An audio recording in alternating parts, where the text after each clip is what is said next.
છાંયણો હંમેશા નથી રહેતો સાહેબ, ક્યારેક તડકાની મજા પણ લેતા શીખવું પડે છે. ફરીથી શરૂઆત કરવી પડે તો ગભરાશો નહીં, કેમ કે આ વખતે શરૂઆત શૂન્યથી નહીં પણ પૂરા અનુભવથી થશે. સાચું અને સારું જો આપણામાં નહીં હોય તો સાહેબ બીજે ક્યાંય નહીં હોય. જે સમય ચિંતામાં જાય છે તે કચરા પેટીમાં જાય છે, અને જે સમય ચિંતનમાં જાય છે તે સમય તિજોરીમાં જાય છે. ઉપવાસ કરવાથી જો વ્યક્તિની બધી ઈચ્છાઓ પૂરી થઈ જતી હોય તો ભૂખ્યા પેટે સૂવાવાળા લોકો સૌથી અમીર માણસો હોત. દિલથી દુઆ કરો તો માંગેલું બધું જ મળી જાય.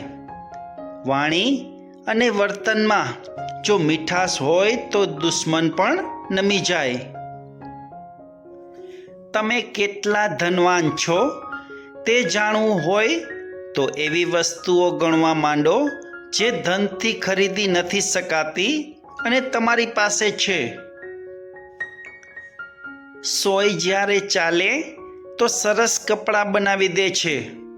બધી ખૂંચવાવાળી વસ્તુઓનો ઈરાદો ખોટો નથી હોતો. નિષ્ફળતાનો ડર અને સફળતાનો અહંકાર માણસ પાસેથી ઘણું બધું છીનવી લે છે. દાન આપતી વખતે હાથમાં શું હતું એ મહત્વનું નથી સાહેબ, પણ દિલમાં શું હતું તે મહત્વનું છે.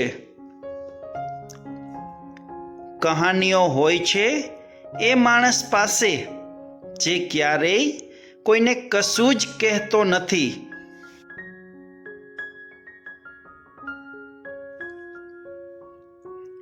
માણસો ભલે ખોટી કરે કે સાચી, પરંતુ બસ એટલું જુઓ કે વાત તો હંમેશા આપણી જ કરે છે. કોઈ લક્ષ્ય માણસના સાહસથી મોટું નથી હોતું સાહેબ, જે નથી લડતો એ જ હારે છે.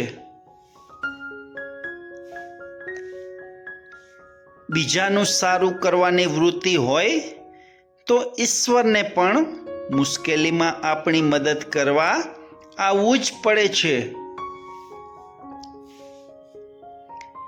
વિચાર ભલે ગમે તેટલા સારા અને ઊંચા હોય, પણ જ્યાં સુધી તેનો અમલ ન થાય ત્યાં સુધી એની કોઈ કિંમત જ નથી.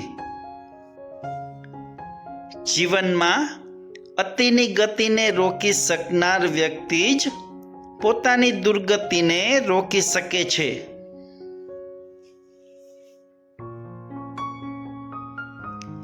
પોતાના પર ચિંધાયેલી આંગળીનો જવાબ આપવો જરૂરી છે, પણ દરેક સમયે નહીં, શ્રેષ્ઠ સમયે.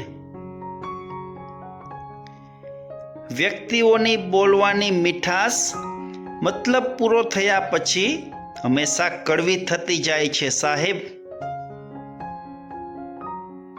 આ દુનિયામાં સારું કરવા માટે જાત ઘસો તો મૂર્ખનું ઉપનામ મળે, અને ફક્ત જીભ ઘસો તો હોશિયારનું ઉપનામ મળે છે. મિત્રો, આ સુવિચારનો વિડીયો સારો લાગ્યો હોય તો ચેનલને સબસ્ક્રાઈબ કરી અને તમારો સપોર્ટ વ્યક્ત કરજો. નમસ્કાર.